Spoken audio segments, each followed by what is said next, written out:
ერთად საქართველოს ტყეების გადასარჩენად უპრეცედენტო პროექტს იწყებს. თანამედროვე ტექნოლოგიების გამოყენებით დაავადებული ტყეების ჯიშებს შეისწავლიან და შემდეგ შეიქმნება ახალი ტყეების განაშენიანების პროექტი. ასევე დაგეგმილია ქართული ტყეების მსოფლიო ბრენდად ქცევა.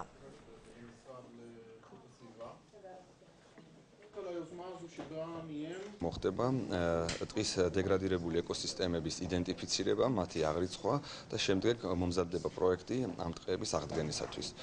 გარემოსდაცვის სამინისტრო მხარს უჭერს ნებისმიერ წამოწყებას, რომელიც მიმართული არის ტყეების აღდგენისაკენ, მისი სიჯანსაღის განვითარებისაკენ და ტყეების მდგრადი მართვისაკენ მოწოდებული.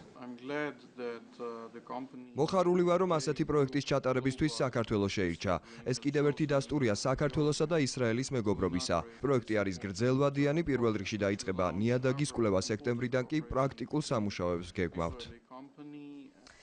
სამი ქართველი სტუდენტის მსოფლიო აღიარება თბილისის სახელმწიფო